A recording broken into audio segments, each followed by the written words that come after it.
Hey kids, welcome to the Far Out Podcast, your late night college of useful life knowledge. How you doing today? Well, I'm doing well. Thank you for asking. There's a nice little list here of things that I want to talk about, so let's just dive right in. And we're going to start off with a book that I finished recently. This one is by S.C. Gwynn, and this one is titled Empire of the Summer Moon. And this book is freaking phenomenal. This book was recommended to me by a friend of mine. His name is Jordan. In fact, Jordan has also been a guest on this very podcast, and I'll drop a link down to his episode below.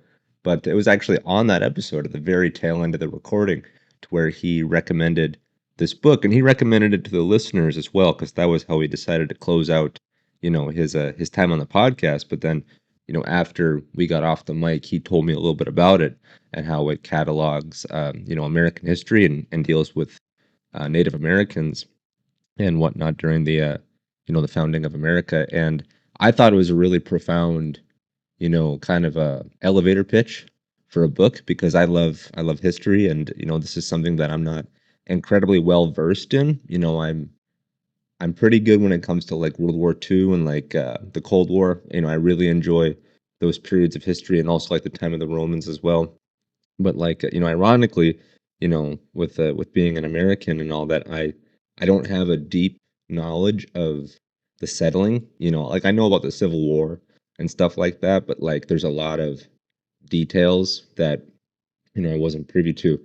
But this book really opened my mind and my heart and my ears because I listened to it via audiobook, and it frankly was an incredibly educational experience because this book talks about the rise and the fall of the Comanches during the founding of America. When we think of the Old West, the expansion westward to take over what we call present day America and conquering the lands and so on and so forth. And of course, if you go through any kind of remedial history course, whether you're in elementary school, high school, you'll essentially get a very simple version of that kind of story where it's like the Americans, we were expanding as a people, and so the Native Americans, the various tribes that occupied the land, we removed them in ways that were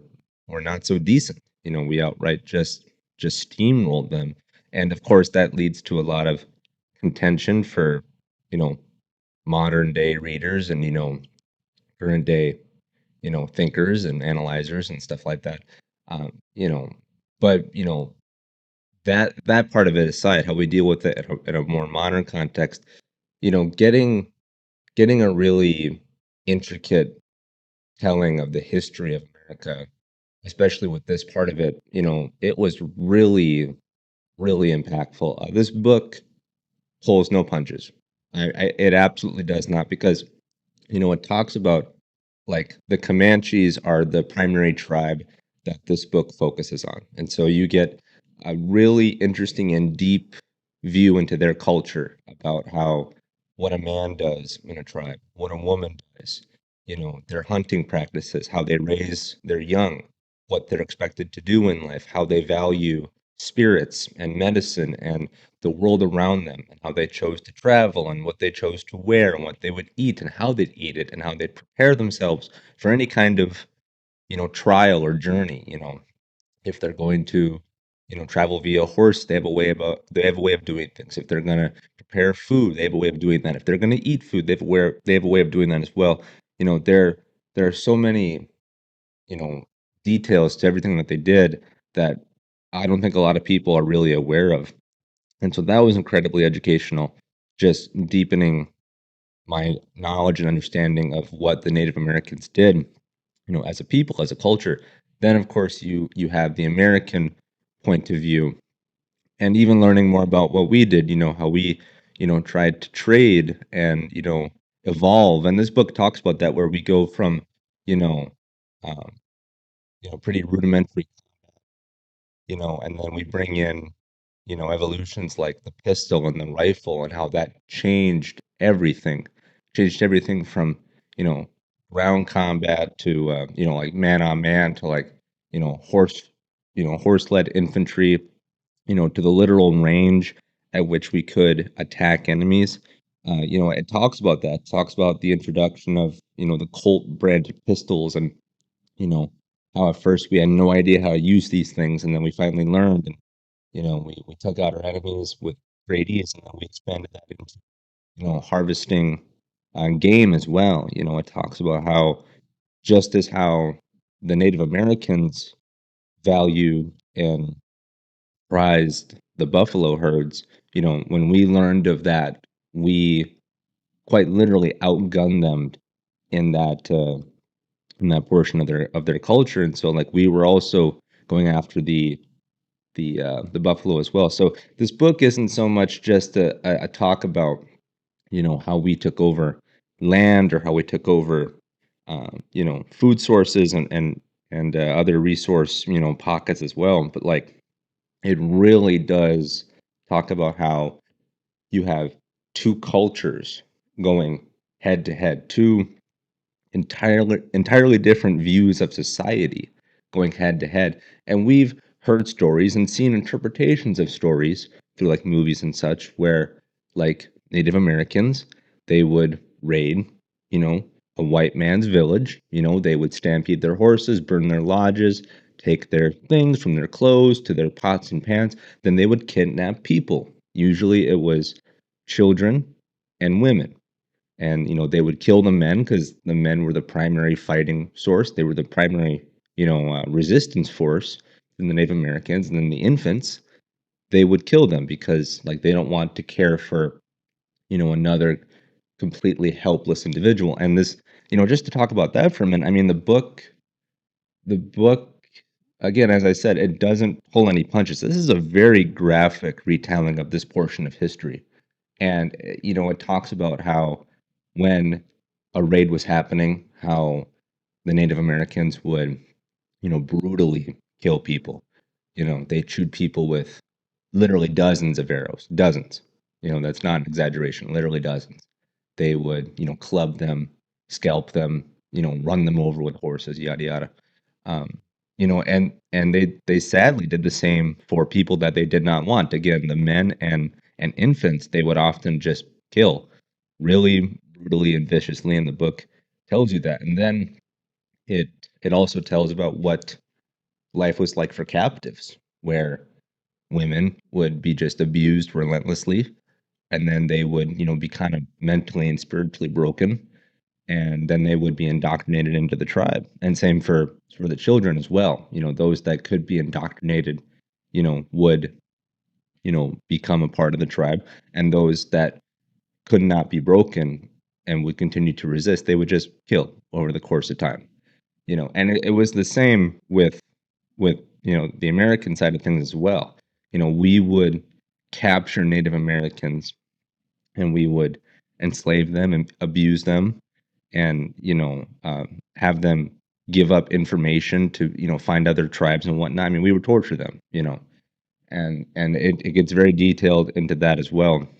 And sometimes when we learn in the book that people have been taken, there would be search parties that would go out and try to find these people, to return, the white folk back to their native people, and they would sometimes find these indoctrinated women who have been part of the tribe for years and years, and have now married in the tribe and even had families in the tribe. They've had children, and these white people, they'd want to bring back their own, but now you have one person divided amongst two worlds, divided amongst two different groups of people.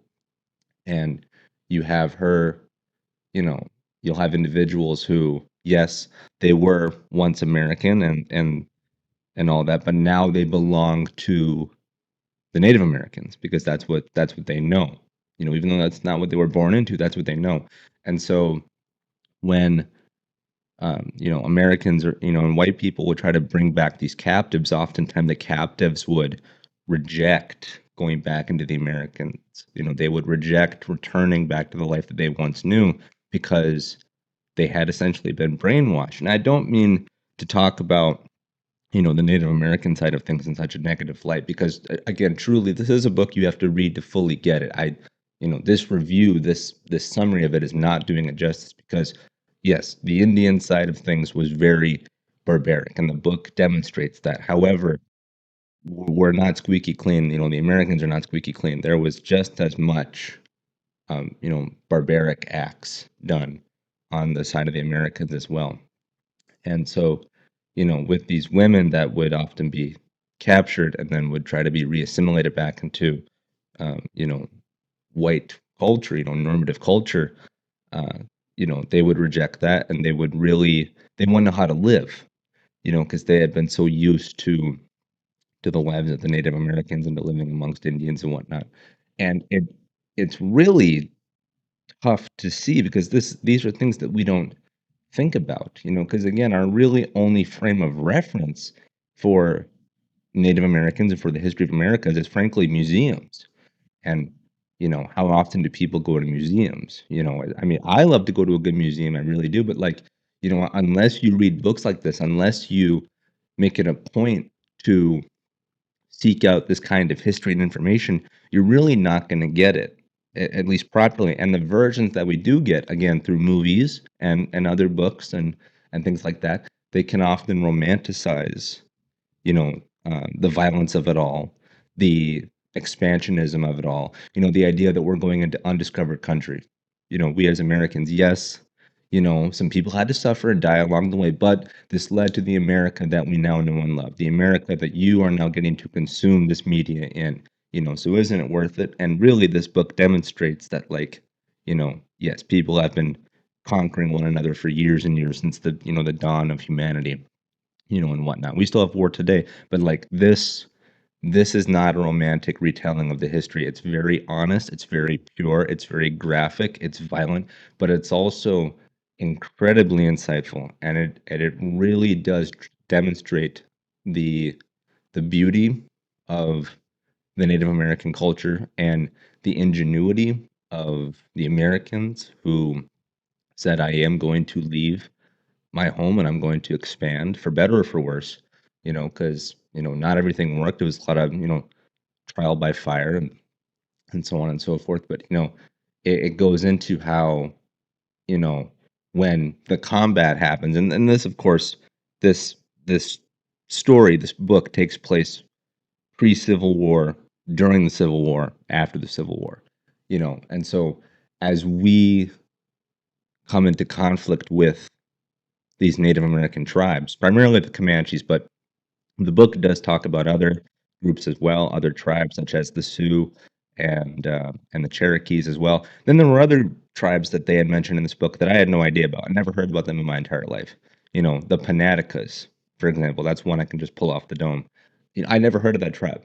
There were so many tribes I never heard of before, and this book talks about them. It talks about how their cultures are similar yet different from others, and it's crazy. And so, anyway, when we keep making, war with these Indians because we're trying to conquer them, it talks about how, you know what we were really good at in terms of, like, you know again, just the advancements in weaponry, and we had the backing of, you know industrialism behind us, and the American military and so on and so forth and whatnot. But what, Native Americans had was that they had a remarkable understanding of the land, of of horses, fighting in secret, really, you know you know just strike and run type maneuvers where, like on horseback, like, this book demonstrates how a Comanche on horseback is like the deadliest thing in the whole land at this time right now, because they can ride incredibly well. They have remarkable control of their horses. They can shoot arrows while at a full gallop. They can shoot multiple arrows at a full gallop. They can shoot arrows faster than we can fire off revolvers, you know, and say we managed to shoot one of our guys. Say we managed to shoot one of their guys off one of their horses, boom, they fall down. It talks about how the Comanches, they were so close knit in their tribes and in their families that, they would double back to get their fallen comrade, and they'd be able to literally, with one arm while riding in a full gallop, they'd be able to pull up their wounded, you know, soldier, their wounded man off the ground via one arm and pull him onto his horse. I mean, these guys were just the fiercest that could be, and they were strong and resilient. I mean, they were remarkable hunters of both man and beast. And again, the book talks about that as well. But what it also talks about is again how incredibly horrific this part of American history was, because you know the tribes, they had they had a real knack for demonstrating their violence against people they did not like, and they took pride in the fact that they could there was a sense of pride in how much damage you could inflict upon your enemy. And so, say a Native American tribe is, sacking a white village, you know, what they would do is that they wouldn't just kill people, they wouldn't just scalp them, they wouldn't just burn their lodges and take their things. Like, they would mutilate and maim and dismember, and they would leave severed heads and torn up faces on rocks. I mean, they would want the next people behind them to see what they had done to the previous encampment, to show them that we mean business. So other tribes would try to constantly one up one another in their acts against the Americans. And we, in response to that as well, we tried to do the same thing. But in my opinion, as the book demonstrates, we never could really match them. We would do horrific things as well, but they had they had us outmatched when it came to that kind of a culture war. Like, they went out of their way to demonstrate that they were the force to be reckoned with. When we what we would do as settlers is that we would launch extinction campaigns. So, like, where whereas sometimes Native Americans would take captives to indoctrinate them to keep their numbers up, frankly. What we would do is, if we decided to take prisoners, we'd use them for information, as I previously mentioned, but also, like, uh, to hell with any regards for anybody's safety, or no quarter given. I mean, we would just murder people outright. It was, if you see an Indian, just kill them. Man, woman, child, doesn't matter. Doesn't matter if they're a combatant or a non-combatant. Just kill them. Because that was, and you see how the priorities of the Americans shift as the Comanches and other tribes put up this remarkable resistance to us, where we go from trying to broker deals, hey, we want your land, we're going to take your land, but we're going to do it via a business way. And I use air quotes, around that. We're going to do it via a business way. Yes, we're taking your land, but we're going to give you things in return. You love horses, we'll give you so many horses per acre. You like this thing or that thing, we'll give you so much of this or that. We'll give you food, yada yada. We'll give you money, yada yada. But even that has corruption in of itself, because again, it's effectively economic and cultural bullying, to put it in simple terms. But, like, we would give them alcohol and whiskey, and it talks about how giving them that would create drunks, and how that would disrupt their societies as well. And so, like, even that, even our ways of bartering with them wouldn't work as well. But, like, it again, the horse was, this is common phrasing, but, like, the horse back then was the car that we have today. you know but the horse was immense value. I mean, that thing was effectively a mobile home.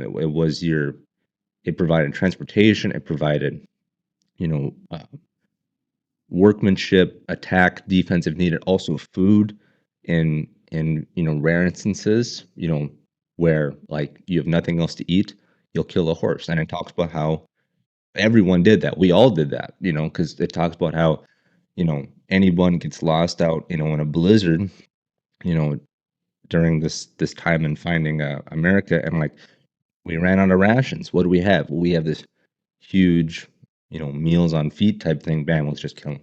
And so it talks about that as well. But like in the book, one part that really stood out to me is that it described the horse as being the equivalent of $1,000. One horse was $1,000, and so like there would be raids where Native Americans would raid us, or we would raid them, and we'd prioritize horses. We'd take hundreds of thousands of horses, not hundreds of thousands of dollars. I mean that too, but like literally hundreds, if not thousands, of horses at a time. Because that was the currency of the day. Effectively, it was that and land. And so if by slowly siphoning off one, you could get the other. And again, as I said, the horse was the primary means of just living life. And so to take one from another, that was how you got the leg up on people. And so that was really interesting to hear about as well. Again, you take these things for granted, because again, you watch cowboy movies, or even if you've rode a horse, seen a horse or whatever, maybe you even have a horse, you and the listener, perhaps you even own a horse nowadays. But like it demonstrates the importance of a horse, of being in a community, because like we love stories of the lone rider riding into town, becoming the new sheriff, taking care of business and serving up justice. Well, and if you actually look at the history books, to be by yourself out in the middle of nowhere in between towns, that's death. Like that's you're gonna die. Whether you get attacked by a man that happens to find you, or an animal, or you die due to the elements, doesn't matter. But the romantic idea of being the lone dude wandering aimlessly, that's not what happened.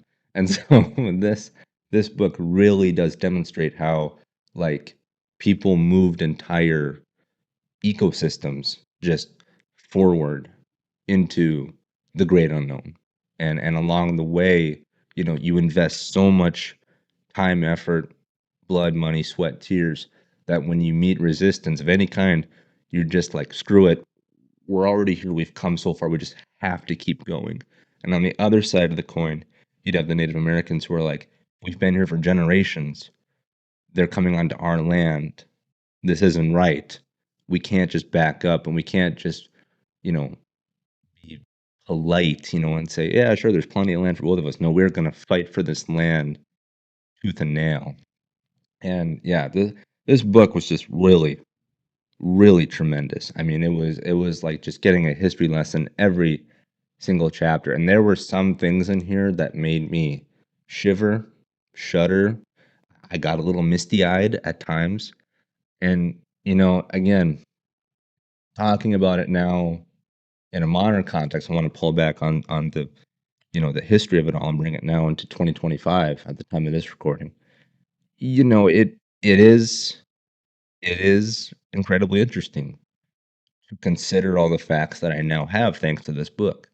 Because there's a highly spirited debate, continuous conversation about this land, is stolen. We should give it back to its rightful owners. And there's absolutely truth to that, because again, this book talks about that. How we did that to the Native Americans in more ways than one. The next one was more barbarous than the previous one. You know, and there's truth to that. However, like I don't think it's that simple to just revert it back to its quote previous owners, because there's so much intricacy that goes into it, and like I said, war is continuous. It's ever growing. People are always going to try to conquer other people. And so it's oftentimes people are like, well, if we did want to give it back, who will we give it to? Because it's not as simple as to just say this person or that group and whatnot. And obviously, we're not going to give back any kind of land. There's, you know, history, and the future has marched on endlessly since this point. But whereas before reading this book, when I'd hear that kind of conversation happen, I would think like, that's such a that's such a silly thing. What do you mean? Just give it back. It's it's like it's crazy. It doesn't make any sense. But again, now with the context that I have from this book, like, you know, yeah, like I'd be pissed too, if I read back on my history and I see now that how much things have changed over the course of time.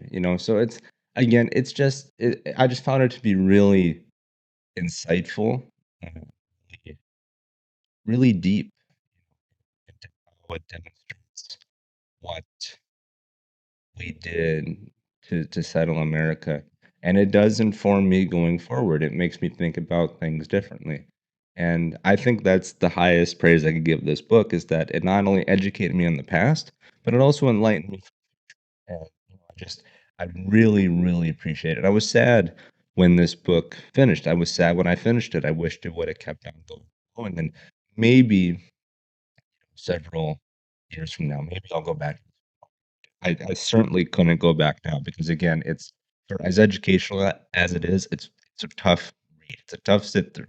Again, as I said, pulls no punches in anything and describing how people were just killed and mistreated and robbed of everything, you know. But getting the full context for all this stuff, you can't put a price on that. And so again, at some point, perhaps I'll need another refresher on this stuff. But yeah, look, if you know anyone who's a fan of history, or if you yourself, loyal listener, if you're a fan of history, uh, read this book. Again, I can't stress it enough.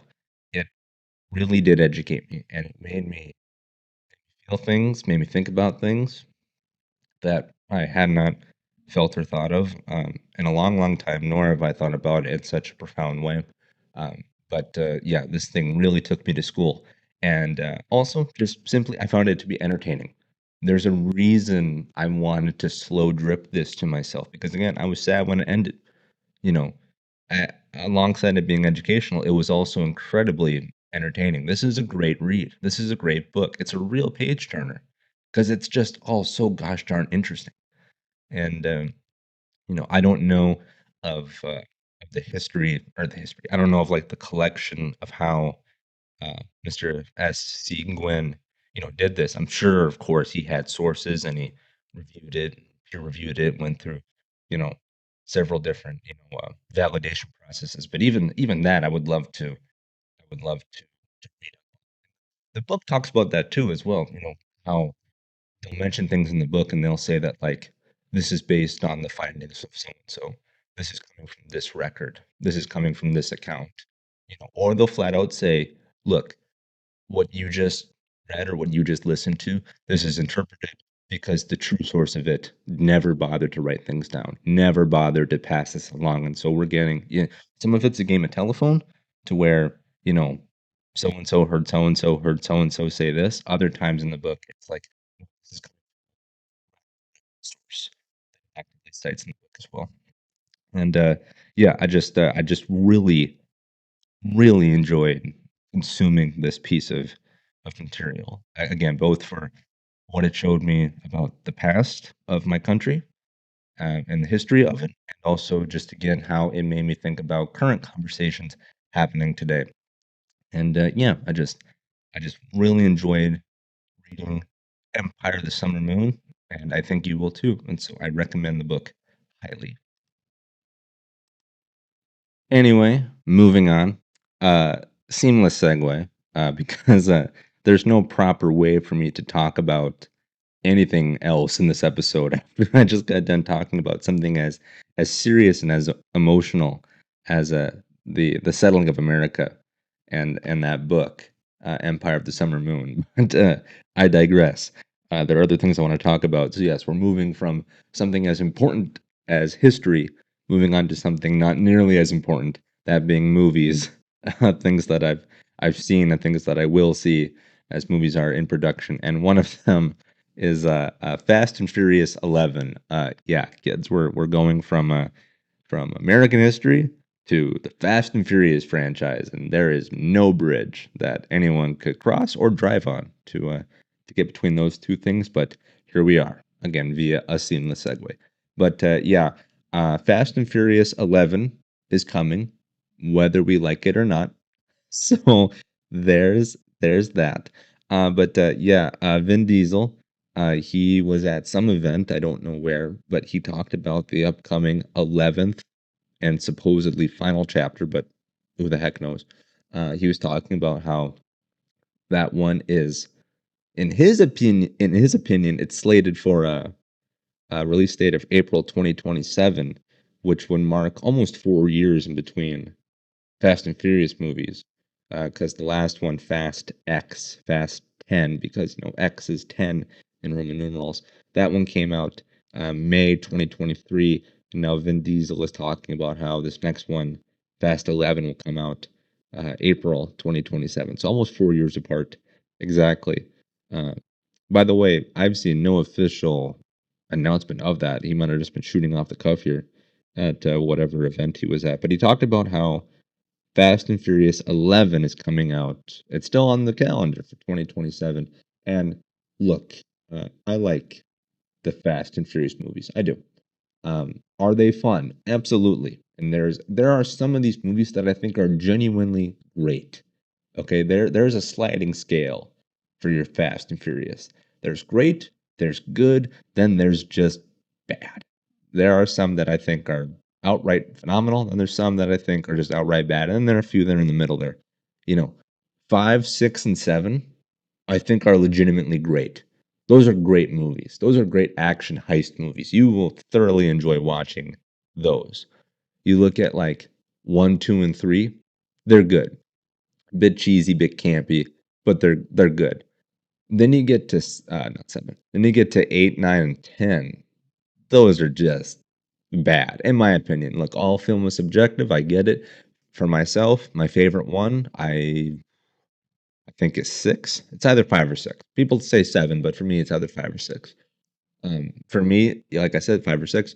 For some people, they might love 8, 2, 9, or 3. Who knows? And for those that do, God bless you. You are appreciated in the Fast fandom, the Fast family, as it is. But the common discourse around these latest entries are that they're not very good. The franchise really did hit its high mark when it came to Fast 7, because again, there was the passing of Paul Walker, but the film was incredibly emotional, very entertaining, and had this beautiful send off to Paul Walker and to his character after his passing. And so it really was this kind of four quadrant you know multi film that really just kind of went.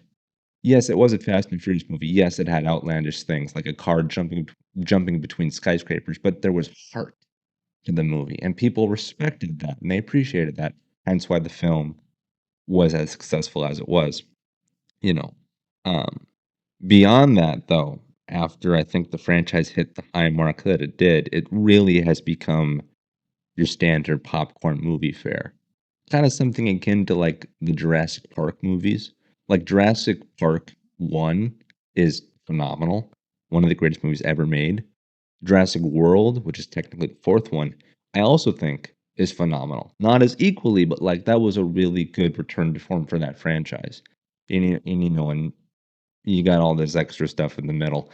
That's kind of where Fast and Furious is that like it kind of steadily got better with each entry, and then it just went over the cliff, and so on and so forth. And like now we're at this point to where like, again, in my opinion, 8, 9, and 10, I thought were just bad. I saw them all in the theater. I did, and I enjoyed watching them tentatively. Like I enjoyed them in the sense that like they were loud and fun, but like They're they weren't they did not tell a great story.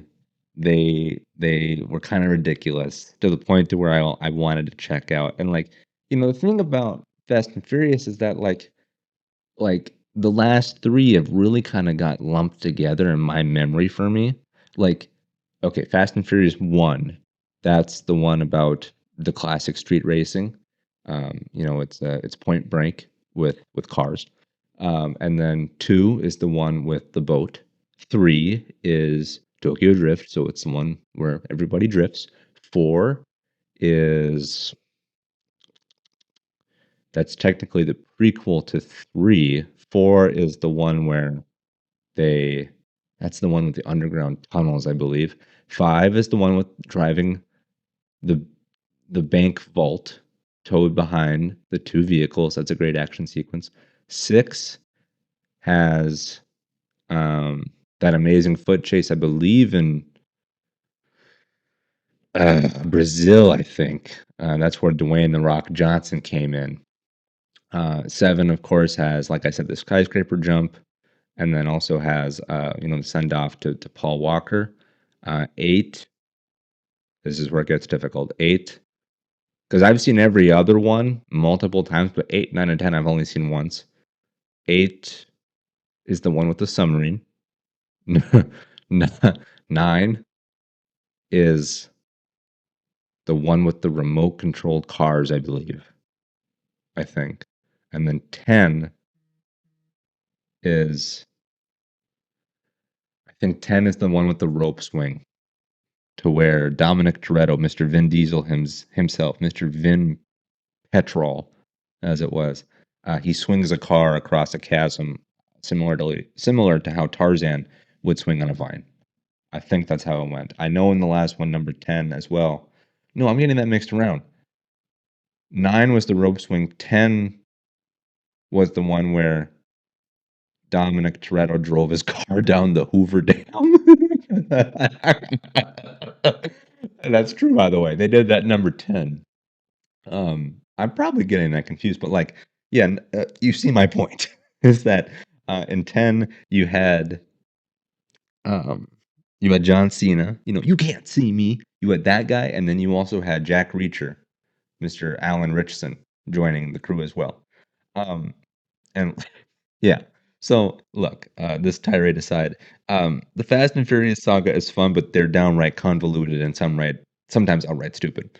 Um, 8, 9, and 10, being the culprits here. But there's supposedly one more coming, and I say one more because there technically was a spinoff in between, I believe, chapters 8 and 9 called Hobbs and Shaw, which had Dwayne The Rock Johnson's character as well as Jason Statham's character, which I actually thought that movie was fun, but it was very much a product of the later movies, where in that one, I remember The Rock literally held down a helicopter with his bare hands. So there's that. Like it was like on a chain, and he, with the strength of just himself, was pulling down a helicopter via the chain because sure. He also jumped out of a skyscraper in that one and fell onto a vehicle and like just dusted himself off. So there's that. And then there was that robot bike as well with Idris Elba, who was a cyborg. Again, this is what the Fast and Furious franchise has become. So anyway, Fast and Furious 11 is coming, and I think everyone involved, from the stars to the producers to the writers, has realized we have stretched this taffy far too thin, and it's time to supposedly wrap it up. And so this one's coming. I will, of course, watch it. No matter how bad it is, I will see it because why not? But what's interesting about this one is that Vin Diesel, Vin Petrol, he has stated that he had 3 stipulations for this movie to happen in the calendar year of 2027. He has said that it had to return to LA, where the series began, because again, in later entries, it went global and went globetrotting. Had to return to LA, had to get back to street racing, which I have no idea how you do that after you've had cars battling a submarine and swinging across chasms and such stuff like that. But sure. And then, and he also said, Mr. Petrol, he said that for the last chapter, you have to bring back um, Paul Walker's character, Brian. Okay, so obviously we got to address the elephant in the room. Paul Walker passed away. He passed away during the production of Furious 7. And we have the movie that we got, with his send off, when I'll see you again, stuff like that. In the subsequent entries, 8, 9, and 10, there's been mention and reference to the character. And so, even though the actor portraying him sadly passed away, the character inside the universe of Fast and Furious is still very much alive. And they talk about him. They say, we're going on this mission. If only we could bring back Brian. Oh, we can't though. He got out of the game. We can't ask him to come back in. Again, it's a little forced when they do that, in my opinion, but they've held true to that. You know, they've held true to his character retired after seven, and whatnot. Even though they talk about it, and I believe in one of the movies, I believe in either number 9 or 10, I think you see his car at some point. You don't see him, of course. You don't see the driver. I think you see his car. Again, establishing that the character of Brian is still present in some fashion, just not with Paul Walker. But Vin Diesel has stated that he wants the character back for this last chapter. He wants Paul Walker's character Brian back. I mean, simply, Your Honor, with all due respect, how? How? I mean, I don't know how you're going to do this. Of course, in Fast and Furious 7, Paul Walker had completed some of his filming, so there was reference to go off of, and you had the previous films as well, so you could use that as, a template for the footage on how to tweak it with visual effects. And then you actually had his own brothers, his literal family members come in and do face replacements and serve as actors essentially for Walker. And there's great behind the scenes coverage about how Weta Digital, the visual effects company behind movies like Avatar, the one with the blue people, they're probably the best in the game when it comes to visual effects, maybe right behind ILM, who does Star Wars and such. But they did the work to bring Paul Walker essentially back to life on the screen. And a lot of the shots that we see him in have a lot of digital work done to them. But again, there was a stand-in for him when required, and it was his brother or brothers because they look so similar. So would you do that now with Fast 11? Would you call up the Walker family and say, "Hello, brother one and brother two of Paul Walker, we need you back again. Can we borrow your face and body shape, but put your deceased brother on it?" I don't know. Like, I don't mean to sound so crass, but that's effectively what they'd be doing, because that's what they did in Fast and Furious 7, is that they altered the brothers' face to look like Paul Walker. And so they could do that again for Fast and Furious 11, but it's like, what would it be? Introducing the brother of Paul Walker as playing Paul Walker as playing Brian in Fast and Furious 11? I mean, I don't know how they do that. Of course, you could take the less respectful route, and you could just do it with AI, because nowadays our visual effects are just that gosh darn good that we can make anything out of nothing. But again, there was an amount of respect demonstrated for the issues with Seven when the family was brought in. So it was kind of an all hands on deck thing for those circumstances. I don't think those circumstances exist for Fast and Furious 11. Yes, it's the end of the franchise supposedly, but again, Fast and Furious 7 was really the end of the character, and sadly, it was the send off for the actor. So the idea of bringing back the character in any capacity that actually has an actual person present it's a tough hill to climb. Again, I really don't know if they do the whole route to face and body swapping. Um, because again, the brothers are similar, but they're not the same. Or for this last chapter, do you get an entirely new actor to play the part? Do you recast? I don't know. That would certainly be a an easier way, so to speak. There'd be literally less work required, less people involved, probably. Um, but again, the whole time people might be thinking, well, that guy doesn't look anything like Paul Walker. That's not him, you know. And it would have been different, I think, if they would have gone this route for, say, Fast and Furious 8, 9, and 10, if we recasted the role of Paul Walker, but we haven't, and so now in the 11th hour for the 11th film, do you want to pull that lever and say, we're not going to do a digital recreation, we're not going to have the brothers stand in, we're going to announce so and so is now playing Paul Walker's character? I don't know. To me, it sounds like a Herculean effort. Honestly, they're kind of in a no-win situation because I don't think the character, well, I was going to say I don't think the character is necessarily needed for the send-off of the franchise, but honestly, as I was literally just saying it out loud right now, I don't know if that's the case because he very much was the face of the franchise, if not part of the face of the franchise. Then, Vin Diesel, Vin Petrol, he stepped up to the plate. He became the star and whatnot. Um, so it would make sense from a story perspective, to bring him back because again, the character did have such a great send off. Um, and of course, it does make some sense as well from honoring the legacy of Paul Walker to try to have him present in some meaningful way beyond just a mention. But this really is a no-win scenario because, like, you either don't have him, and perhaps the film feels like it's missing something, or you do have him in, but we'll all know it's not really him. It's going to be altered footage, or it's going to be a totally new person playing the role. And so, yeah, Fast and Furious 11.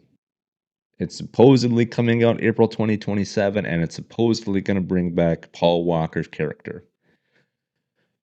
Oh boy, to both. Yeah. But look, I'll see it. I will. Because for as much as I kind of just took this franchise to task here, they are very fun. And yes, there's absolutely the cliche of, we're family, but I mean, we've been on this journey with these characters and these actors for years, for, over a decade now. There is a real family component. There is. There's a real family component amongst the cast and the crew. There's also a family component amongst the fans. It's why we love the Avengers movies so much because we got to see them evolve. Captain America, one, two, three, Iron Man, one, two, three, Thor, one, two, three. Then they culminate in the Avengers. And so when they win, we win. When they lose, we lose. There is a component, not the same, but there is a component to that, to where we've been with the Fast and Furious characters for so long. When they win, we win. When they lose, we lose. And when they were mourning for the loss of Brian and Paul Walker, we were too. And so, yeah, I will see it absolutely, but boy, it's an interesting day uh, on the set of the Fast and Furious movies, in the garages, as it were. So yeah, we'll see what happens if and when perhaps Fast and Furious 11 comes roaring into theaters, April 2027. And while we have to wait for Fast and Furious 11 to come into theaters, there is another movie featuring plenty of cars and racing you can see in theaters right now. And I am, of course, talking about Brad Pitt's F1 movie. And I got to see this film, and so I'm going to talk about it now. And this will be a pretty open discussion on the film, and so I will consider this to be a spoiler review, a spoiler discussion of the movie. And so if you don't want to have any, overwhelming context for the movie, you can skip ahead and this part of the show. But otherwise, yeah, I'm going to talk about F1. So okay, you have been warned. But I'll just start off by saying this: I love the film. I thought it was great. Whereas, you know, Days of Thunder is Top Gun, the first Top Gun, just with NASCAR. Um, F1 is Top Gun Maverick with Formula One racing. I mean, it's kind of crazy how similar both pairs of movies are. In fact, I've even heard that at one point Tom Cruise was going to star in in F1, that it wasn't going to be Brad Pitt. And that actually makes sense for me because it's a lot of the crew behind Top Gun Maverick that worked on F1, including the director Joseph Kosinski. Hence why the film looks as good as it does, because just as how Kosinski got the cameras to be just so for Top Gun Maverick, the reason why that thing looks so incredible is his camera style, his camera operating style. He did the same thing for F1. He strapped cars. He strapped cameras to cars, and well, I guess they did the reverse too. They talk about how they built a car onto camera, to get these really intricate and personal and intimate, captures and shots and angles for the film. Stuff that looks like it's, like a GoPro type perspective, but just frankly better. And no discredit to GoPro. If they want to sponsor the Far Out podcast, then go right ahead. But yeah, so you know, this movie really is kind of Top Gun Maverick, both in terms of how it's captured and presented on film, and also just in its literal progression as well, because it pretty much is kind of that thing almost beat for beat, whereas you got Maverick, Top Gun Maverick, where you have Tom Cruise being the aging pilot who's called in to train the younger class of new Top Gun pilots to go on, this new mission. You have the same thing where Brad Pitt is the elder, the veteran racer, and he's called in to train a new team and to go on to win the race, so on and so forth. And so it very much follows that beat, and that makes it sounds kind of repetitive and kind of dull. I assure you, it is anything but that. Because Top Gun Maverick is incredible, and so if F1 can just exist in its shadow, then that's pretty gosh darn good. And the movie pretty much does. It's got a lot of heart, great characters, good action in the sense of like you feel the adrenaline. It's like the racing scenes. You truly do feel like you're in the cockpit with with the driver, that you're low to the ground and you're steering. You feel like you're inside the car with these sequences. You don't feel like you're just this bystander. You feel like you're part of the crew, and so that's really great as well. And this movie very much is a sports movie, pretty much paint by numbers, in the sense of like you have the underdog team who doesn't know where to turn to next, and then they turn to this aging professional. But no one likes the aging professional because he's bold and brash and does things differently and ruffles feathers, And then they come together and they form a bond, and then they go on and they get some success, but then they they get knocked back down to earth, and then there's a bit of a falling out, and then at the very end, they let bygones be bygones. They shake hands, they come together for one last ride, and then they win, and they ride off into the sunset. I mean, that's F1, but like it's great.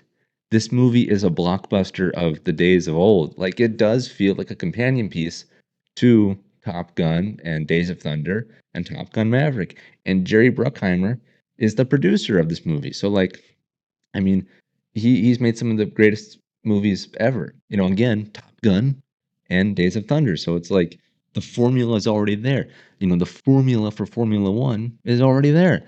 So it's great. And Brad Pitt, I mean, he just steals the show. And this is kind of him presenting himself in a Tom Cruise type of approach, to where it's like he's actually driving, he's actually hitting real speed. This isn't all just done on a soundstage. This is him actually in control of these machines. And it's also him stating that, like, yes, I am an aging actor, but I've still got it. And I'm going to show you. I'm going to show you how good I can drive this car and how good I can act, and you're going to love it. And boy, I did. And the theater did as well, because the theater I saw this one with my mom as well. She loved it too. My theater was freaking packed. And that's great. That's great. And seeing this movie on the biggest screen possible with the best sound available, that's the way to do it. I mean, they again with the camera work in this movie, the in addition to having great visual, you also have great audio. And so the sounds of the engines and the screeching of tires and the exhaust popping as they shift gears. I mean, it's all right there. I mean, this really is an example of a film that you have to see in theaters to get the full experience. You're going to appreciate this movie more by seeing it in theaters. And so I really recommend you do that for this one. Do not wait for streaming or DVD. No matter how good your setup is at home, go to the theater and check this one out, because you need to see this one in the premium formats. It really is going to make for a better experience. But yeah, F1's great. Looks great, sounds great, has great music by Hans Zimmer, who also scored Days of Thunder. So like again, there's a lot of symmetry going on with this movie and with other movies and with blockbusters of old as well.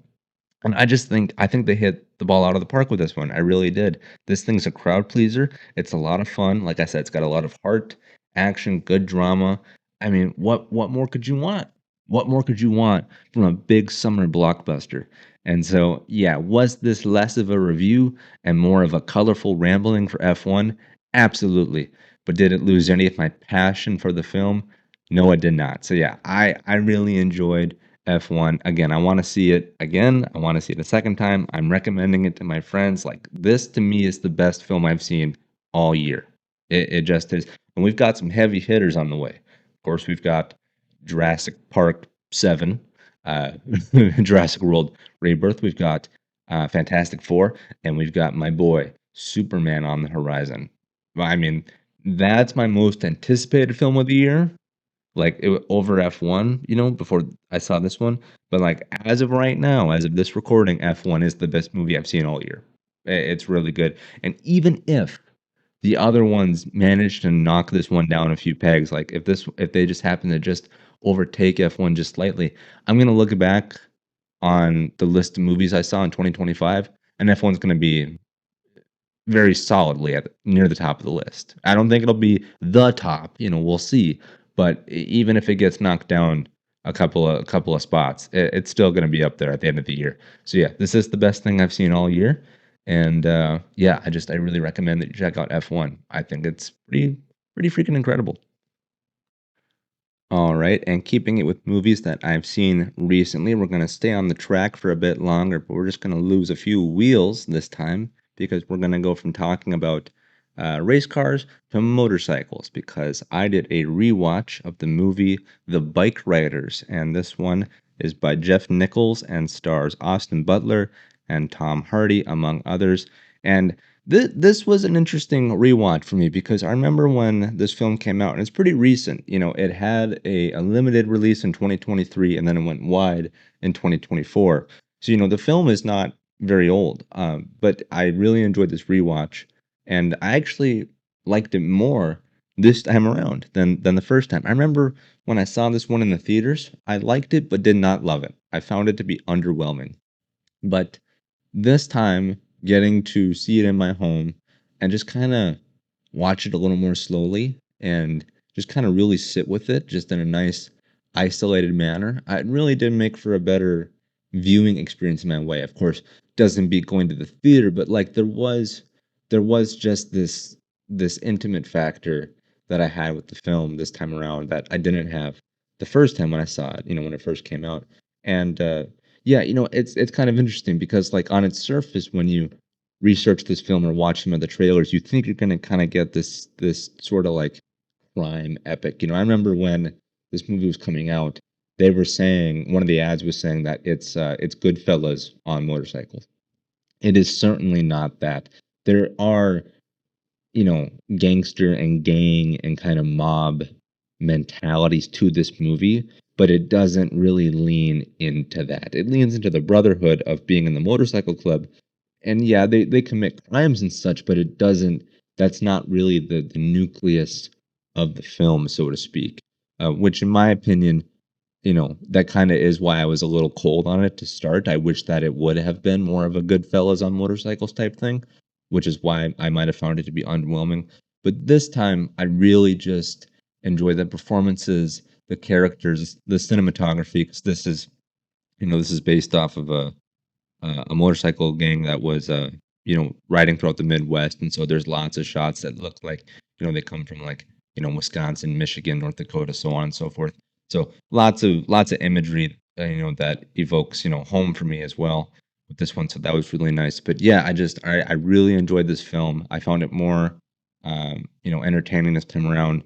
I paid really close attention to the dialogue, and I focused on the performances, and everyone here is really incredible. Again, of course, you've got Austin Butler and Tom Hardy in the leads there, and then you've also got Jodie Comer, who does great. But then you also have supporters like Michael Shannon, Boyd Holbrook, and then you have uh, Norman Reedus as well, who's a big motorcycle enthusiast, and he pops up for a bit, and everyone here is great. And I thought it was, you know, a lot more entertaining this time around. And look, is the film great? No. Do I wish it had more action? Yes. And do I wish it was told differently? Like the film is told out of chronological order, which is a device you can use, sure. But I would have preferred had it been, step one, step two, step three, at least in my opinion. That's kind of how I would have preferred it. But again, they were going for the Goodfellas approach to it. And that thing is also told out of chronological order as well. Not as choppy as the Bikeriders, but there's a lot of splicing, back and forth in between, things that have happened in the past and the present and the future and so on and so forth. So yeah, the Bikeriders, a good film. I enjoyed it this time around, and again, looks great, sounds great. It's a very it's a very appealing movie to watch on its surface because everyone looks so cool. You've got leather jackets, jean jackets, motorcycles, tattoos, bars and whatnot. It's a very appealing movie to look at. But yeah, just you know, for me, the first time I saw it, my expectations were so high for this movie that's why I was disappointed.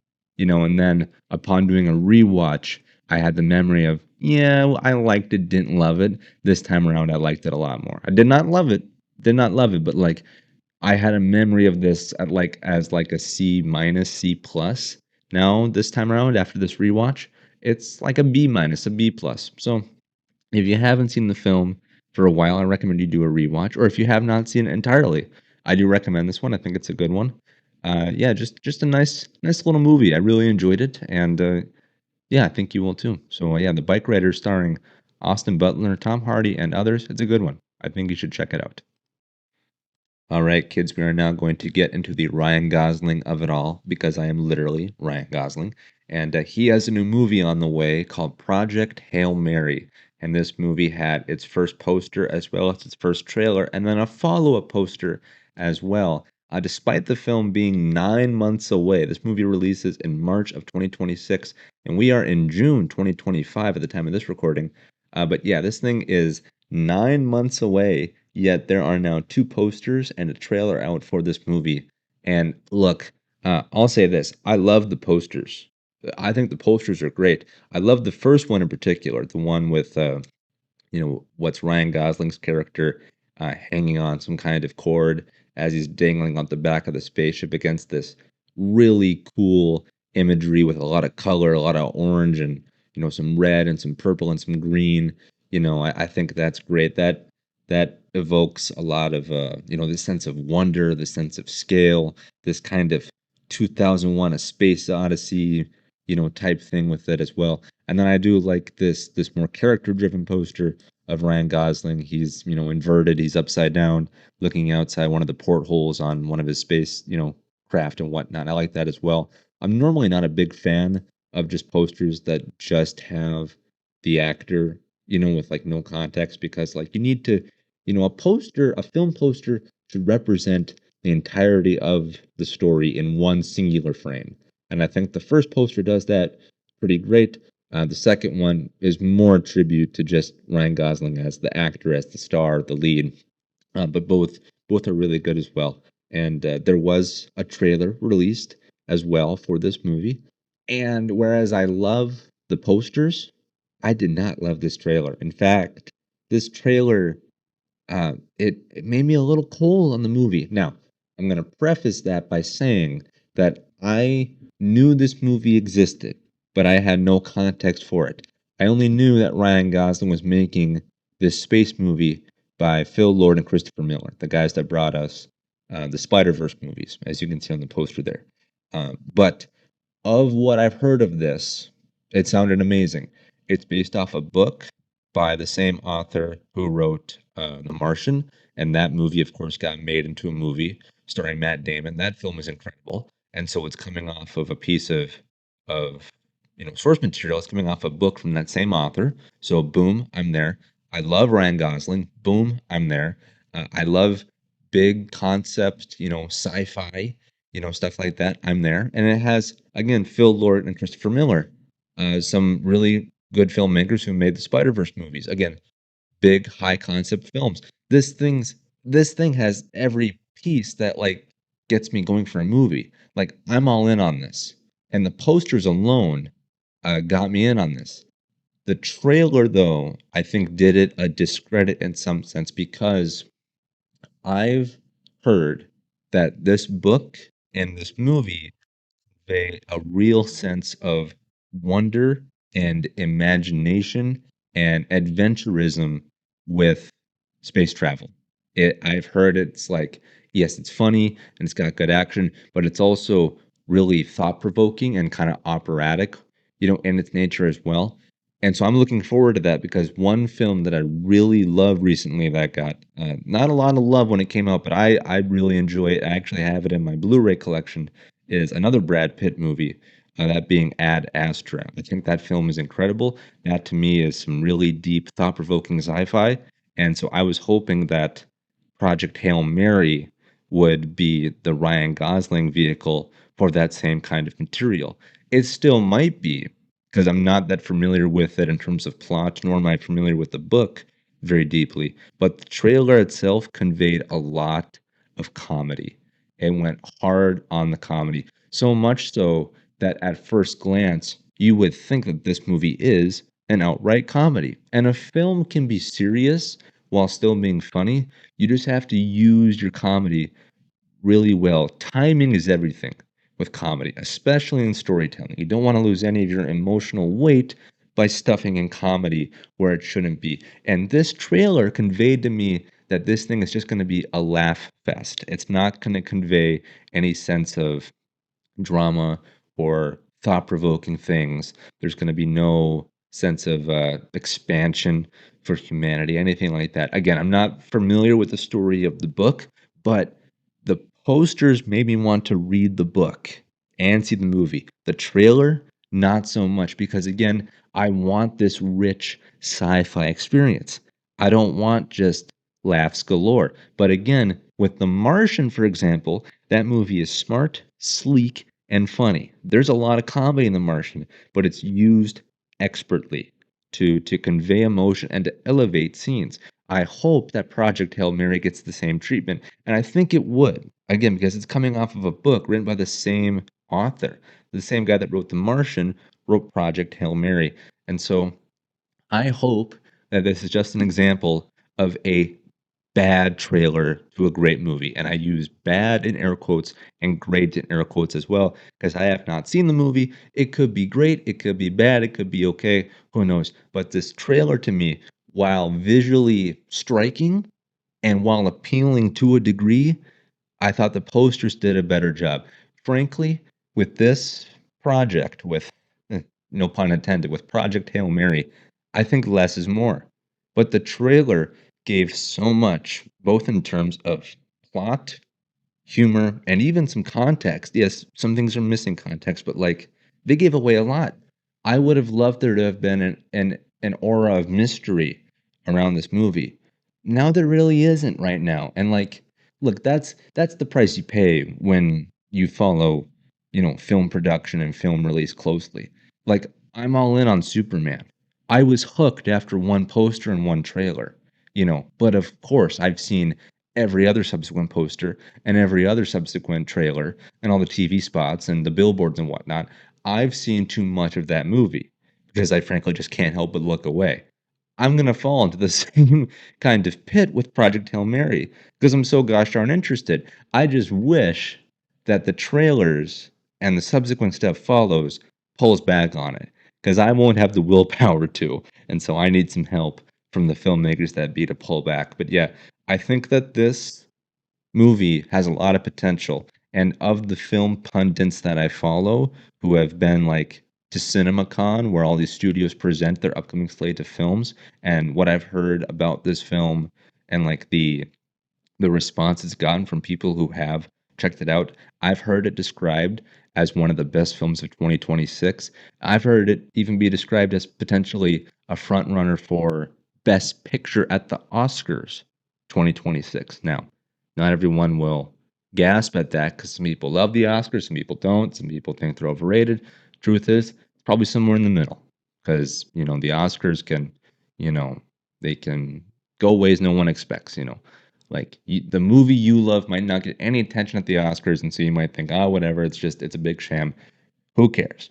Just because a film wins Best Picture does not mean it's going to be everyone's favorite picture, nor is it the bona fide Best Picture of that year. It's just what the Academy votes on. But still, there's absolutely some stature with that. There is a medal to hang on your chest. We got the Academy Award for Best Writer, Best Actor, Best Director, Best Picture. That absolutely is some chest candy. And I've heard that Project Hail Mary is not only going to be a crowd pleaser, but it's also going to be an awards contender as well. So there's high hopes for this movie already. There's high praise. Hence why I think the marketing rollout has began 9 months in advance because we got to get all the way through 2025 into 2026 because this thing comes out in March of 2026. We already have two posters and a trailer. I think the filmmakers and the studio behind this, I think they know what they have. I think they think that this is really good. It might be, but the trailer I did not think was as good as it could be. The posters, on the other hand, exquisite. I think they're great, but we'll see what happens. I'm really interested in this movie. I really do enjoy Ryan Gosling as an actor. Again, I am literally Ryan Gosling. But yeah, we'll see. So overall, a good presentation, a good opener for the film to the public to kind of get our engines revving on this one, but just not great. It could have stuck the landing a little better, in my opinion. But yeah, I will see you at the theater in 2026 because I cannot wait for this movie. And keeping it with Ryan Gosling for a bit longer, in honor of Project Hail Mary getting its first couple of posters and its first trailer, I decided to rewatch another space movie featuring Ryan Gosling, that being 2018's First Man. And look, I love this movie. I think it's great. And this movie did not get a lot of love when it came out, but I think it should have, in my opinion. This stars Ryan Gosling as Neil Armstrong, and this catalogs the story of the Apollo projects leading up to Apollo 11 and the moon landing and the first man going on the moon, which is, of course, Ryan Gosling's character. And this is directed by Damien Chazelle, and he's an incredible filmmaker. He, of course, made Whiplash and La La Land, and then this movie was his follow up to La La Land, and so we kind of had carte blanche when it came to whatever kind of creative project he could do next, because La La Land was a smash hit with audiences and critics alike, and it went on to win a couple of Oscars. Of course, he's not a perfect director, in my opinion. He made a movie called Babylon that was his most recent directorial effort, and I did not like that movie. I outright hated it. Like, I nearly walked out of Babylon. I thought that thing was just awful. I probably should have walked out. Honestly, I did not have a good time with that one. But in my opinion, he's 3 for 4. He did Whiplash. I think that one's incredible. Whiplash is phenomenal. La La Land, love it. One of the best films I've ever seen. First Man, I love this one too. And then Babylon, no thank you. So he's 3 for 4. That's pretty gosh darn good. And in my opinion, First Man really is an underappreciated film, both in terms of just space movies and Ryan Gosling's career. Like, I think this film is incredible. And whereas Project Hail Mary seemingly will have a good sense of wonder and awe and mysticism about space, this one does not. I actually kind of forgot how somber and dreadful this movie is. Not dreadful in the sense that like it was terrible to watch. It was really good to revisit this film. I really enjoyed it, but like this film does not carry that sense of wonder about going to space and about the Apollo missions and about furthering humanity beyond our own planet. There's no sense of excitement when it comes to the moon landing. Of course, the characters in the movie are excited because it's a monumental achievement they're about to partake on.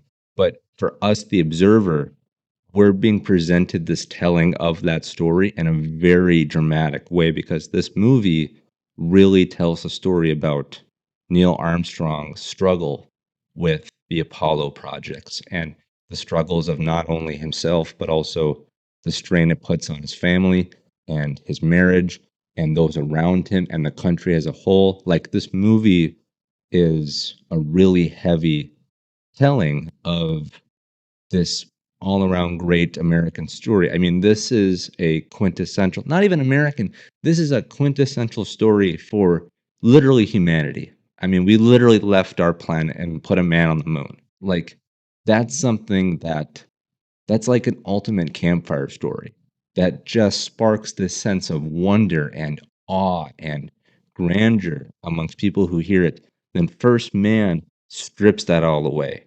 And you would think that would equal a bad product, but what it strips away, it replaces with this really emotional story. And I think it's really tremendous because, yeah, while we look back on it now with, these rose tinted glasses, and there is this romantic factor to us going to the moon. Back then, it was part of, the Cold War, fighting the Soviets. It was a cultural war. That's, part of the reason why we did it. And then there was this idea that, you know, like, it can't be done because there were setbacks. The reason the Apollo 11 mission worked is because the first ones had to fail, sometimes catastrophically. And Ryan Gosling says that in the movie, to succeed up there, we have to fail down here. Well, many people did, and you can look through literal history. People died along the way to get the Apollo 11 mission to where it needed to be. You know, many astronauts and other crew members and technicians and engineers, they had their lives completely altered or lost. And this movie presents that. It really does this great job of making you feel claustrophobic, not just for the characters, but also for like the walls are closing in on like everybody involved. Like, as I said, from like Ryan Gosling's family uh, to the country as a whole to NASA. Like, if we don't succeed here, we're going to fail everywhere else. Like, this is what we have to do as a country and as a species and so on. And like the way Damien Chazelle shot this thing is really, I think, unique, and that they really go for this sense of intimacy with you and the characters. There's many times where, you will have GoPro shots, GoPro type shots or over the shoulder shots of people sitting in cockpits, of getting into the flight suit, of getting into a module. You feel like you don't have a lot of space to move around. And I think Damien Chazelle wanted to present this idea that you yourself are part of this journey, to where you're going to feel the tightness of everything around you. You're going to feel the weight on your shoulders, and that's going to be presented by these incredibly restrictive astronaut suits and these rigorous training programs. And then finally, when you get to the actual rocket, even though it's this grand, monumental, towering thing of scientific achievement, the actual bit where the humans sit is like 2%. You're crammed in alongside circuitry and controls, and you can barely move, and like, everything else is just for efficiency. The whole thing is just an engine. Now, then at the very top, that's where you sit. And like, they really do a good job of capturing that feeling of like, we're being held together by duct tape, engineering, a good plan, and hope and a prayer. And there are times where, like, throughout the testing process, both on Earth and in orbit, where things go catastrophically wrong, where things go out of alignment. They just start spinning and spinning and spinning. And then, Ryan Gosling says, like, if we don't correct this, we're going to pass out. Well, if they don't get control of their craft and they pass out, they're going to crash. Then everyone's dead. And so they're fighting literal G forces. They're trying to stay conscious. They're trying to stay aware of everything around them while getting just absolutely bogged down by the literal force of nature itself, of gravity, and of everything else.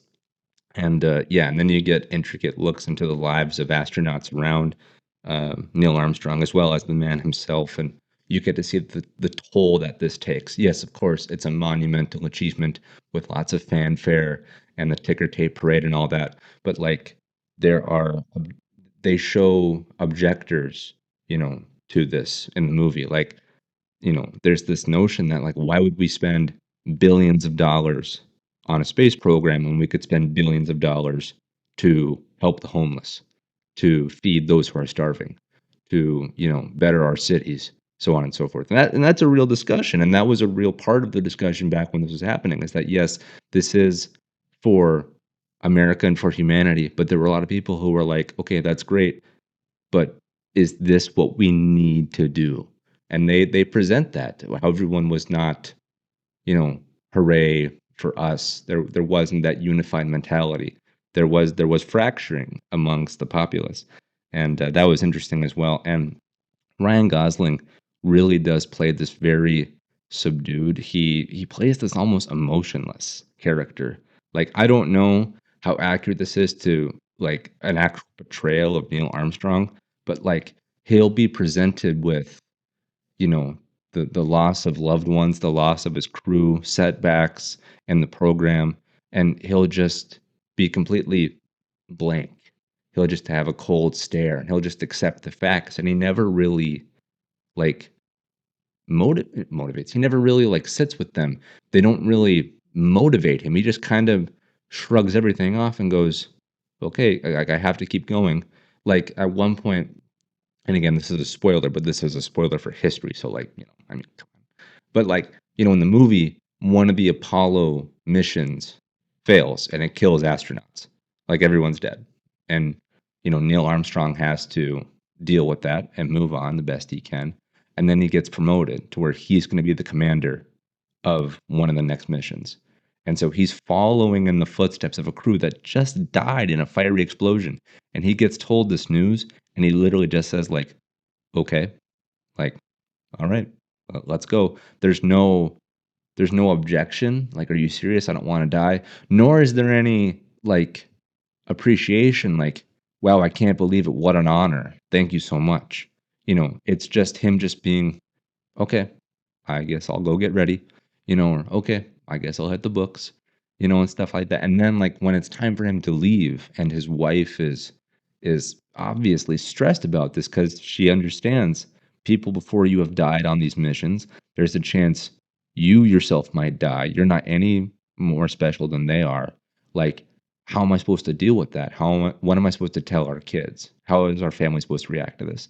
And Ryan Gosling, his character, Neil Armstrong, his first thought is like, I just need to pack. I just need to get my stuff in order. He is so emotionally disconnected from everything else around him because he's constantly pouring himself into this line of work that's so demanding that he can't focus on anything else. He can't focus on losing loved ones or losing his crew or the strains on his marriage because this job is so demanding. And that's what he wants it to be. He wants it to be a distraction from everything else around him. Hence why, he in the movie you see him be so dedicated, even to a detriment. And then finally, and spoilers for this movie, but finally he gets to the moon and it's completely isolatory. For the portion of that movie, there's almost no sound. What's great about this, especially in the Blu-ray that I have of this, is that the moon landing was shot in IMAX, and so with IMAX cameras, the aspect ratio changes, and so you lose the black bars on the bottoms of the screen, and the screen literally opens up to full body when the moon landing happens. And a lot of the times, that kind of aspect ratio change is not that doesn't transfer over to Blu-rays. There are several movies that have had aspect ratios change, when they're in the theater, that doesn't get transmitted to a Blu-ray. It's just the static, standard aspect ratio. With First Man though, and I did not know this until I watched it, my Blu-ray contains that IMAX aspect ratio change. And so the whole movie, it's told in the native, whatever it is, 4:3 or 1:9, whatever aspect ratio it's in. Just the standard, black bars on the top and the bottom. And then come the moon landing sequence, as the module itself opens and all the sound is sucked out because it literally goes silent because it's meant to represent the vacuum of space. my literal screen expanded on my TV, and so I got the full picture, and that's the IMAX aspect ratio, and so that was remarkable, getting to see that in literally full view, and you're getting to see this desolate wasteland, just this gray rock against this black background of space, because that's what the moon is. Yeah, they put so much time, effort, money, and lives into getting here, but when they finally get to the moon, there isn't this sense of like you know, I mean, there is a sense of achievement, but it's almost drowned out by how desolate it is. And so Ryan Gosling gets there, and he's just standing out there doing everything, one small step for man, one giant leap for mankind. And he's planting the flag and taking the samples. And as he's doing this, they're showing you what he's thinking about. And he's thinking about his family. The thing he's been disconnected from the most the entire time throughout this movie is he's been disconnected from his family. And so while everything around him is gray and cold and literally quiet, the memories he's focusing on of his family are warm, vibrant, colorful. They're filled with noise. Like, it's such a stark contrast. Again, he has put so much of his life into this one moment, thinking that if he can get to the moon, he can escape everything left back on Earth behind him. But when he finally gets there, it's cold, barren, and lifeless, save for himself. And the only thing he can think about is his family, which represents life, color, the pursuit of happiness, all that stuff. And so and throughout the movie, he's talking about how by going to the moon, it's going to change our perspective. Because he gets asked in the training, what do you think is the importance of you know, going to the moon, of space travel? And of course, the handlers are looking for the answer of, it's to beat the Ruskies. It's to further America's interests, to put, the military on the moon. They're looking for stuff like that. But Ryan Gosling very poignantly just says it's meant to change our perspective. By going beyond our own Earth, we'll look back on it and see things from a different perspective, something that we didn't have up until this very moment. And of course, that is a very kind of not basic, but that's usually what's said. If you've ever listened back to how astronauts categorize leaving Earth, they look back and they say that it's a life-changing experience, because it really is. You see the entirety of humanity captured in a planet, and you realize that though the planet is large, amongst the vastness of space, it's quite small and it's quite fragile, and we're quite alone, unless there are aliens, which who knows. But when Ryan Gosling gets to the moon, mission accomplished. The Eagle has landed. He's just he's just there. And with this added perspective that he himself was championing for the project, he looks back on Earth, and all he can think about is his family. Because this mission did offer the change of perspective for himself, the same perspective change that he was hoping it would bring humanity. So he gets back to Earth, and they're in quarantine, which is a fun thing to think about, because you don't really consider that, because at the time they thought that by going to the moon, this would bring like diseases and pathogens back, and there would be infections and whatever. And so the crew of Apollo 11 were quarantined for a month. And so they can only, communicate through glass and, just by talking and whatnot. And his wife comes to visit Neil Armstrong back when he's back on Earth. And of course, they're separated because he's in quarantine. And there are no words said, because they've kind of lost the ability to talk to each other, because there's been so much strain on the relationship with everything that he's had to do. And you can see, though, that just by looking, just by exchanging glances at one another, and just by touching the glass in certain ways, that there is this rekindling happening, that growth can happen, that repair can happen. And it's sad that it took a journey to the moon to kind of begin that process for that family. But the movie ends on a hopeful note, because America did what it wanted to do. It succeeded in its mission. Humanity furthered its literal progression into the stars. And then very intimately, you see this husband and wife start to grow back together, just by touching the glass and just by looking at each other. Again, no words are said, and then it rolls into credits. Like, this film is remarkable, and it's a hard watch, though. It's not. It. again, there's really no sense of wonder with this. It really conveys how underprepared we were to do this, even though we wanted to do it. As John F. Kennedy said, we choose to do this because it's hard, not because it's easy. Okay, well, this isn't just hard, it's almost downright impossible. And yeah, they overcome obstacles and whatnot, but when they do that in the movie, you don't necessarily feel a sense of achievement. You're more like, oh, thank God that's over. Oh, wait, there's more. Like it's like this constantly, it's like constantly jumping over hurdles. There's just always is one more right after the next. And Ryan Gosling again portrays this, I think, really expertly because he's so cold and so stonewalled, and he just shows almost no emotion, with anything. And yeah, I just think First Man is a really incredible film. I think it conveys, again, the severity of everything that everyone in NASA had to go through to get, you know, the man on the moon that we did to get Apollo 11 off the ground. It really shows that as well. It's a good slice of history that is just teaches us important lessons about, again, one of the greatest things in the history of humanity.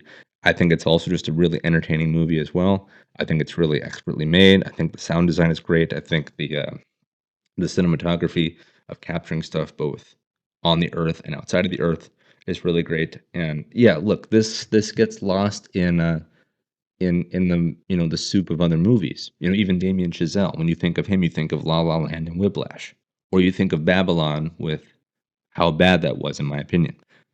First Man gets lost in the shuffle. It also gets lost in the shuffle because it's not really a sci-fi movie. It's about space, but it's a historical retelling, to the best that it can be.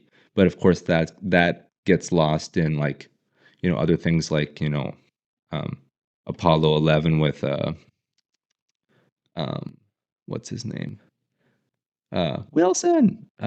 What's his name? Forrest Gump. I can't think of the actor's name. Tom Hanks. Thank you. It gets lost in Apollo 11 with Tom Hanks. It gets lost in other space movies like Star Wars, Star Trek, October Sky. There are other movies that have told stories like this, and even to exaggerated degrees, like a Star Wars or a Star Trek. But First Man is, and I've said this before on the podcast many times, but I think it's true. I think it's a real testament to good storytelling. It's like a glass of wine. It's meant to be taken slowly. With the lights off, it's just you or perhaps a close couple of friends, and you're just absorbing this film. You know, you're not going to laugh through it. You might honestly shed a tear or two, but it's like it's an important movie telling an important story, and that's the highest praise I can give it. And so yeah, I think you should check out First Man. Especially you should rewatch First Man, or you should just check it out in general. If you have never seen it before, please do. But if you have already seen the film, I think you should rewatch it sometime in between now and March 2026 when Project Hail Mary comes out, because I think it'll be a good companion piece for that movie.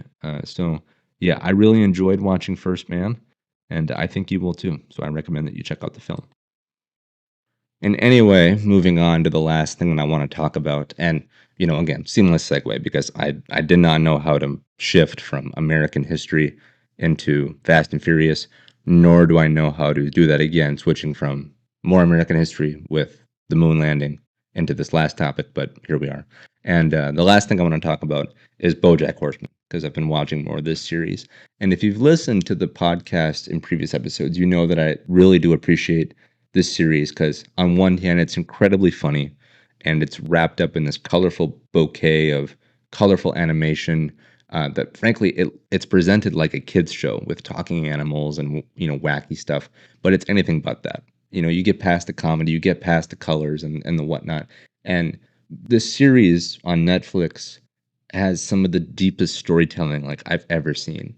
It talks about drug abuse and alcohol abuse and fracturing friendships and backstabbing people and losing family members and death, and it talks about the weight of responsibility that falls on the shoulders of people who are in the entertainment business, And not talking about the responsibility to like, show up on time and stuff like that. Of course, there's that too, but like the responsibility of like just trying to live like a good build of life. And like, look, it's very easy for us to look at celebrities, and think, oh, they have everything they could possibly want. They have endless money and endless praise. And that might be true to an extent. But like, despite having those things, they might not still be happy because they might not respect themselves. They might not like themselves for who they are. And BoJack Horseman gets into that. And of course, we can romanticize the Hollywood industry because again, it brings us things like TV shows and movies to talk about, and stuff like that. But there's also this terrible other side of it as well that does things like manipulate people and commit these, just absolutely illegal things, these things that are downright, criminal and disgusting and depraved. And you don't have to look far to find, stories of that. You can look through any history book and see the issues with Hollywood. And this show puts that on Front Street, and it does it through this animated medium, which again makes it really accessible. But then like when you get actually beyond all the fluff on top and you actually realize like, oh wow, this show got really serious really fast. It's really just this big whirlwind of emotions.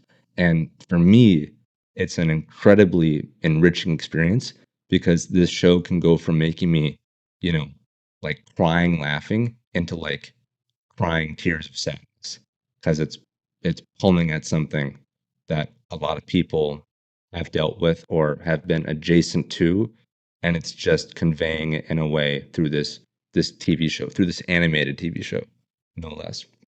And what's really interesting is that this show is not afraid to pull any kind of punches at all. Like I'm on season 4 right now, and in the beginning of season 4, the season opens with this pair of episodes that talks about you know death and like losing your will to live and losing people along the way. Like in one episode, and spoilers for this series, but like in one episode, BoJack Horseman is reflecting on his his past and his family through his like extended family, and so like he's as his mother was growing up, he's experiencing memories of her childhood and her upbringing, and so he's going through the memories of like his grandmother, and his mother when she was a kid and whatnot. You find out um, that in BoJack's lineage there was a family member who, again, during the time that this was said, this was long ago. World War II was happening. So in the story, despite it being an animated series, it still deals with real world events.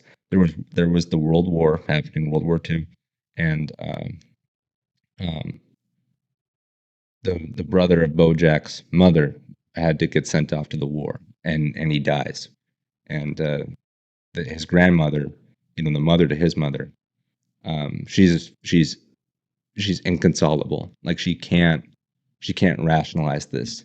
She loses part of herself in the loss of her kid. She's crying, she's drinking, she's hysterical, she's a threat to herself and to her other kid as well as um, husband and whatnot. And again, this is back during the time of World War II. So this is many, many decades ago. And when everyone determines that she just can't be helped, that she's just a nervous wreck that will never get better, the treatment, air quote, treatment that they prescribe to her is that she get lobotomized. And so again, in this TV show, that's just stupid silly sometimes. It can deal with something as just downright horrific as losing a family member to war, but then also dealing with grief in such a way that it seemingly couldn't be handled. And so they forced a medical procedure on her to air quote fix it. And you watch this person become half of the person she was, where her speech is broken, her memory is lost. She can't form things coherently. It's just crazy to see this on display in such in the medium that it's presented in. You would think this would be presented on like HBO in this incredibly dramatic live action series, no less. Something that would get Emmy awards, and stuff like that. And to my memory, BoJack never won an Emmy, which is crazy to me, because I mean, again, when they revealed that bit of the story at the end there, with the lobotomy, my jaw was in my lap. I couldn't believe it. 1 minute ago, I was laughing. Now here I am being forced to just swallow this horrific piece of history. Like, couldn't believe it. Couldn't believe it. And like, it's just crazy that, like, yes, The Simpsons can get very deep when it wants to, but it's usually pretty funny. Family Guy, much more funny, much more stupid, and whatnot. That can also get deep when it wants to as well. BoJack Horseman does such an incredible job of mirroring those two things. It doesn't necessarily get deep when it wants to. It knows how to have those evenly keeled to where you're gonna get, in this one episode, 22 minutes, you're gonna get 50% laughs, 50% drama. You're gonna get it presented in this colorful way. And yeah, it's what a great series. I mean, everyone loves Stranger Things on Netflix and all that other stuff. For me, for how long I've had Netflix, BoJack Horseman is the greatest thing they've ever done. Of course, I got Netflix many years ago to watch Daredevil, but along the way, I found BoJack Horseman, and it's been one of the greatest things I've seen just in terms of television, period. But I really do think it is. I think it's Netflix's best thing available.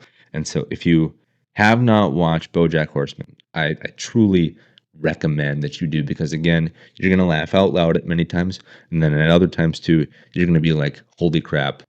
I've never thought of that. This is presenting very real things to me. Let's just sit and dissect this."